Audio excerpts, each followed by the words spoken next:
And we are going to continue talking about what RX Safe Marin is doing to really buoy our community during what has been and continues to be an epidemic in our youth with drug and opioid addiction and overdose. And I asked him to bring the pamphlet today. So I'm going to tease you with this for a moment because I'm going to hit something else before we jump on this. If Sounds that's okay. good. So, RX Safe Marin came about as really a community-led effort, and Health and Human Services is supposed to provide the backbone. Okay. And that's the concept, and that's everything. And it has tended to work over the years. There's little hiccups here and there. But right now we have 6 different action teams. And so data collection, intervention, treatment, and recovery. So that's the group who's basically, in play and motion the is boots on the difficulty. ground. So ITR is what that's called. Okay. We have prescribers and pharmacists. So doctors and pharmacists, basically. So Are they consulting? Is that where they're... They usually would come in and meet together, talk about topics and issues, and then try to come out with concepts and ideas. Okay. Okay, so that's 3 of them right there. Then we've got community-based prevention, which is probably the forward-facing public concept. A lot of the materials that come out, a lot of the design concepts, things like that, kind of pass through that for clearance and to make sure it's consistent with the look and the messaging that RX Safe Marin wants to do. Then we've got law enforcement, which I've been co-chair of that from the beginning. And the law enforcement partners are really important because interdiction is what that game is about. And I've said before, if we didn't have such a demand, there wouldn't be such a supply issue. Right. And so if we didn't have such a supply issue, you wouldn't need so much law enforcement and interdiction. Right. So that's kind of how it all kind of folds together. Okay. Then our newest action team is something called the Youth Action Team. And I was reading about them on your website. Tell me a little bit more about that. YTR, well, the concept is that you have to have youth involved in the voice here. And I get it. It's important. You don't want youth going out there and trying to interdict. That's not the game. No. All right? You don't want them trying to become little, vigilantes on their campuses. But that youth voice is very helpful in helping to guide RX Safe Marin because adults don't always get what the kids are seeing at the ground level. And I think that's a really important component, obviously. So that helps to transition into what I'm about to show you. So some years ago, I'd have to say 4 or 5 years ago, there is a booklet that came to Marin County through a process that I'll explain in a moment that is called, this booklet here is a guide for prevention of alcohol, tobacco, and other drug use.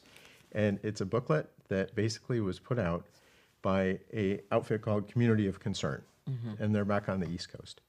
So a couple of our folks in Marin County who had gone back to a conference on the East Coast had seen these people at a booth or something and thought, oh, this is interesting. And the booklet, they're able to personalize it so its front cover is Marin County Schools, inside front cover is resources, then rear cover is, again, different groups and resources. Okay. And then the rear cover is a lot of phone numbers. Yeah. So that basically, that's the localized part. Okay. The internal part is this here, which is already basically created by Community of Concern. And so we were getting feedback over the years. Sorry, I have a mask problem here. Sorry. So we were getting feedback over the years that it was a little too sterile. Okay. And how this would get to the homes, it was being direct mailed directly to 9th grade parents throughout the county. And it started initially as public school parents, and then it spread to the private school parents as well. And in the booklet, there would be a letter from each superintendent of that district explaining the dynamics within their district. And then also we were allowed to put in a stuffer, a special extra piece inside it by the community concerned people. They authorized it. And so it could be on teen suicide or vaping or marijuana use, whatever it may be. So this is something that I felt was a real game changer because when I started, parent education, there was none. And unfortunately, in Marin County, there were certain areas where it was very pot-friendly, very drug-friendly. Well, I survived hitting some bumps of cocaine, But do you want your kid at 10, 11, 12, 13, 14, 15 Right. taking anything that can harm them or harm their brain? Right. And the answer is no. Right. So this had been pretty successful, but the booklets were basically printed and purchased from Community of Concern. And so that was very successful. At some point in the last couple of years, a conversation started with Community of Concern that the booklet really wasn't working for us so much, and we really wanted to start something from the ground up. Okay. And so that's basically where this booklet comes from.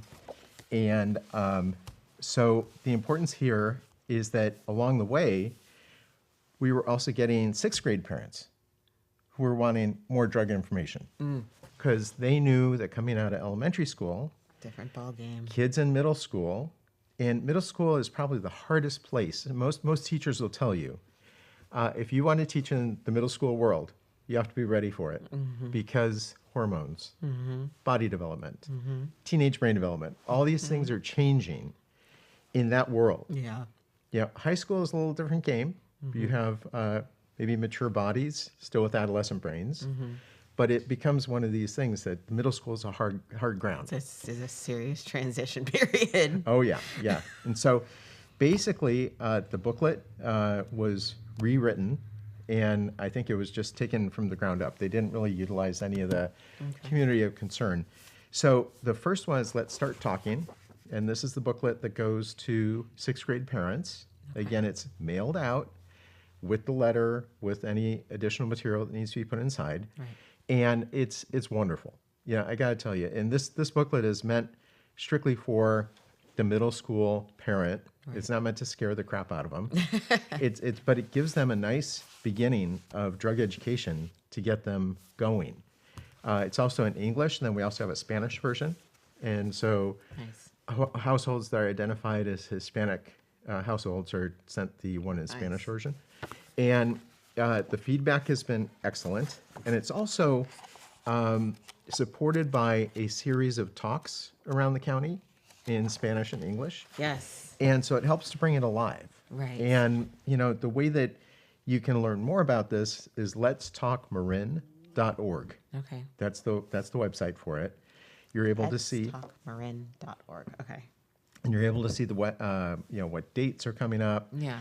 And then usually around August, there's a big stuffing party that occurs, either at Marin County Office of Education or maybe at Redwood High School, where they're always needing more hands. So if anybody wants to get involved in assisting with the stuffing party for the direct mailing, plus the other Community of Concern version was not electronic. This is electronic. Also electronic. Which is huge, where you're able to get an idea of, electronically when you can spread it and share it. Yeah. It's huge. That is huge. And we always had people asking us with the other version, well, why can't I just get it and share it? Well, it was copyrighted. It was owned by them. Owned by somebody else. And part of the way they controlled it was through their number of booklets they were doing. Right. Obviously. Right. Then we have the high school version. And so instead of Let's Start Talking, this one says Let's Talk. Right. And I think it's meant to really hit the ground hard, because in that freshman year, there is a lot of where kids get a lot of their drug education in high school. It's in that freshman year PE health classes. That's kind of where a lot of drug education occurs. They're separate, right? It was when I was in high school. It was like you got a little bit in PE, but it was like health was the freshman class. You're totally right. Okay. Yeah. So that's kind of where it is. Yeah. There's not much more drug information throughout the rest of the curriculum. Right. So that's important. Yeah. And again, these are for parent education. Right. And the concept is that hopefully the parents will sit down and have the talk with their kid. Right. They're integrating that conversation, filling in the gaps, providing another resource to kids. Don't be afraid. Right. You got to start. Yes. Yeah. middle school for me with regard to drug education was a double-edged sword because I found out my dad had a drug problem when I was 10, and that was the end of the conversation. Okay. Nothing was discussed other than what it was, how long he'd been doing it, and where he went when he was gone. And then I got into middle school and I became a peer educator. Okay. So I went from knowing nothing about drugs to having weekly in-depth conversations about drug addiction, drug abuse, what they were, how they affected the brain, and then going into classrooms and educating my peers about it. Gotcha. And not having like that soft place to land when I got home because no one was willing to talk about it with me at home. And I think that this is a great stopgap for that feeling of loss, because sixth graders, particularly sixth graders, like sixth grade and seventh grade is such a contradiction of information about what's right, what's wrong, what's socially acceptable. Like there's like peer influence, administrative influence, parent influence, and not having anyone to like those conflicting views.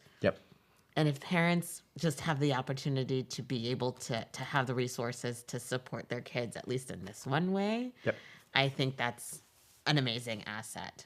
Well, you know, it's in America where drug education comes from is really confusing at that level. And I've been plowing away at this field for a long time now.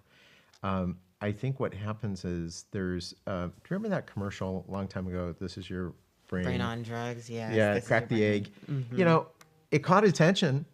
We Yeah. remember it. Oh, yeah. Okay, and that's what the advertising world wants is they want that impression on your brain. Yeah. You know, where's the beef? No information. Well, So it was a they were trying to scare drive tactic. you someplace. Right. And now with the internet, and the internet really wasn't there when that started. Right. But so under the White House, there's a special office called the ONDCP, Office of National Drug Control Policy. That's where the drugs resides, is in that office. Okay. And then from there, you've got HIDA, which is the High Intensity Drug Trafficking Areas. That's a specialized group that goes after cartels, mafia, organized crime. Then with them in tandem, you've got in Northern California, it's called NCRIC, which is the Northern California Regional Intelligence Center. So they're pulling in information from all different law enforcement agencies, different sources, trying to monitor and figure out where drug flow is going Okay. so they can better interdict it with the resources that they have. Right. Under that ONDCP, there's something called DFC, which is drug-free communities. And the concept there is that they give out grants throughout the nation to coalitions. In Marin County, we currently have two. One is down in, About that last Twin Cities area, Yeah. Corte Madera, Green Bay, up Ross Valley. The other one is San Rafael by the canal. Right. So those two DFC funded, they are supported by something else called CADCA, which is it always kind of confuses me exactly what it is, but CADCA is a conference once a year, just happened last week back on the East Coast, that supports these coalitions. And it's kind of sanctioned by DFC and ONDCP. So it's kind of, they're the ones who say, okay, this conference happens, there's a lot of information exchange, and that's where this book originated from. Gotcha. Okay, so that's how that all works. It's an apparatus. Okay. I don't know what a complete budget is nationally when they're putting this out. Yeah. Because some coalitions really do hard work and other ones die on the vine. Right. You know, here we have something called Marin Healthy Youth Partnerships, which is the DFC funded coalition that I was talking about more toward the Ross Valley. And they're the ones who really took the reins and made the rewrite of this happen. Yeah. So they get a lot of credit. And you could look them up again online, marinhealthyyouthpartnerships.org or mhyp.org, and you can find that information too. Okay. You know, so that's kind of a There's big a part of it. lot of I mean, granted, my littles are still little,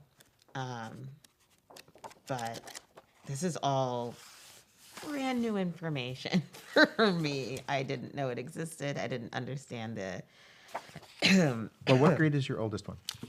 He'll be in 5th next year. Okay, so and you know what I was My going to terror say, is slowly rising.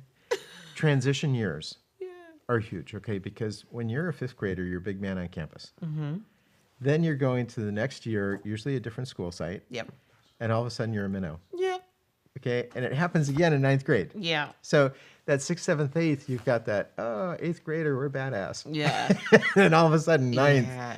you're like that little fish. And 9th is, so 6th is a huge transition from 5th to 6th because you go from like this very holistic, at least at my school, this very holistic, like whole child education where they're teaching social emotional skills and educating them how to learn.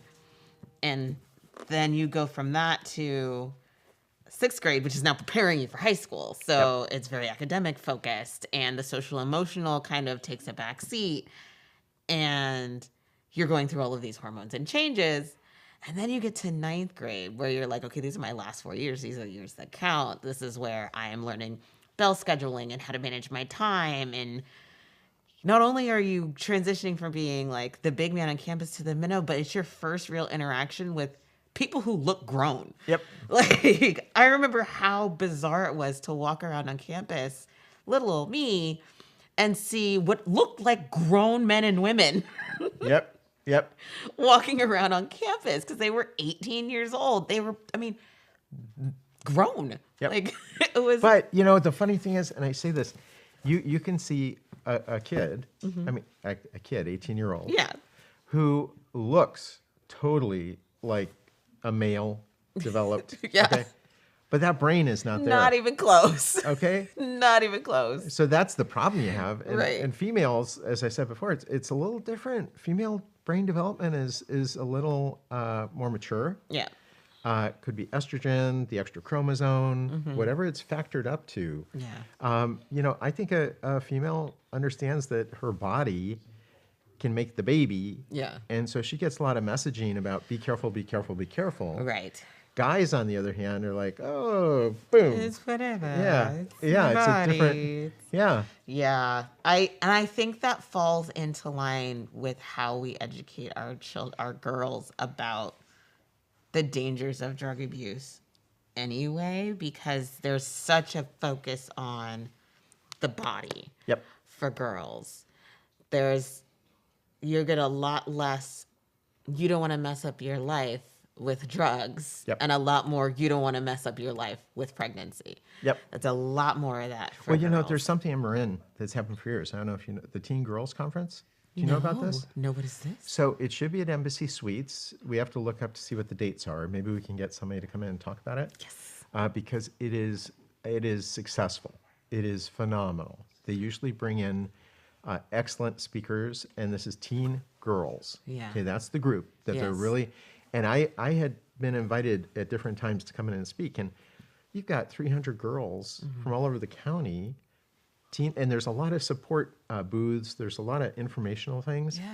But I love it. And I heard something else on KGO radio in the last couple of days that sex education. So, you know, parents get really conflicted about it because some of the information given in sex education is kind of out there on the fringe. Even myself, my dad was a sexologist, psychologist. Yeah. And I kind of go, okay, do I really want my daughter knowing about this or X, my Y, boys Z. to, you know, that some sexual behavior is okay.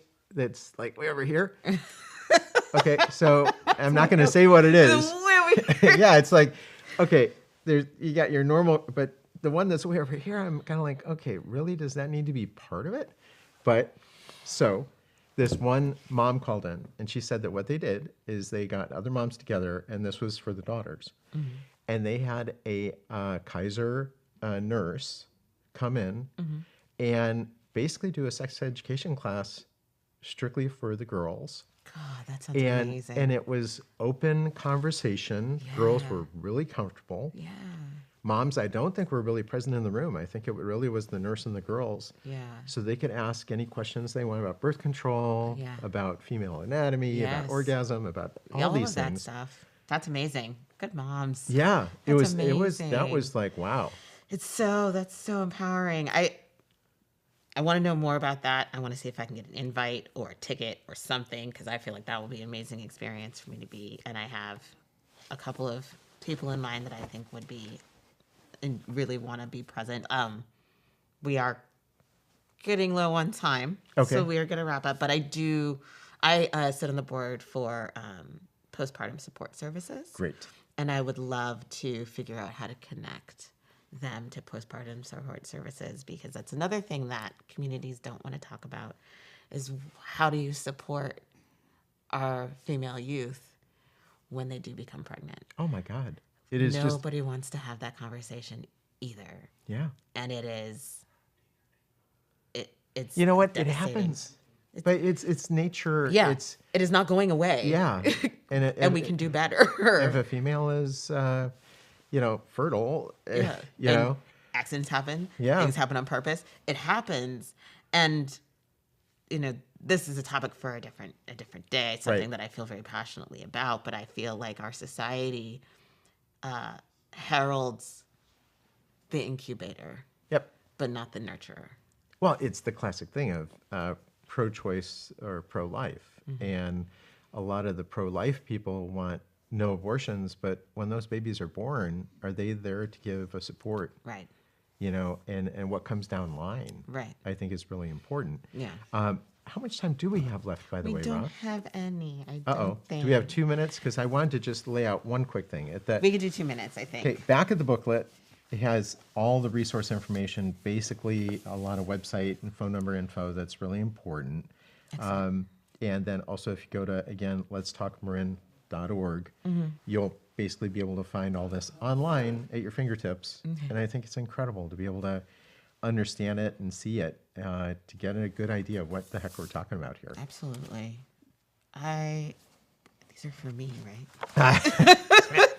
No? Yes, they are for you. Yay! Okay, great. Okay. So that means that we one, can again, continue that these one's the resources. middle school. one's- Start talking. Yes. Let's talk is the high school. Yes.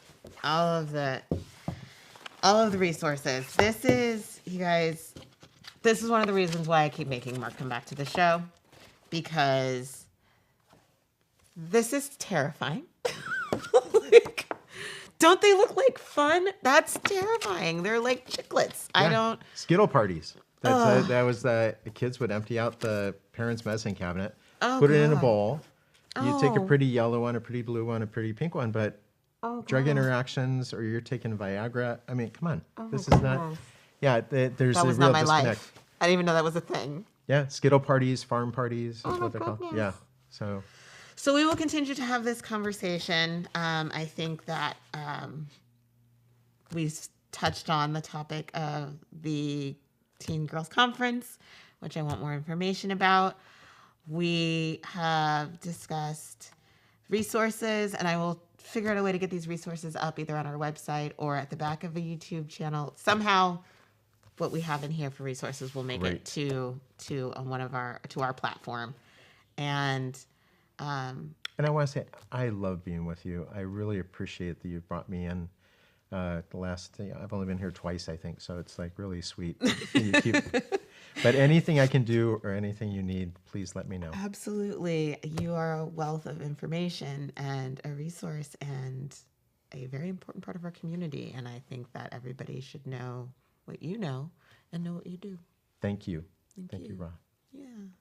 So you guys, we will see you next Thursday again with Mr. Mark Dale of RX Safe Marin at 9:30.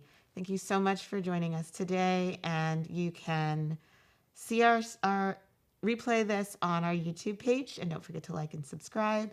And please continue to be people helping people. Please thank the people that you see showing kindness and care to others in our community. They're sometimes our unsung heroes, and they don't get the credit that they need, but they're the ones doing the work. We will see you next time. Have a good day. Thank you. Beautiful.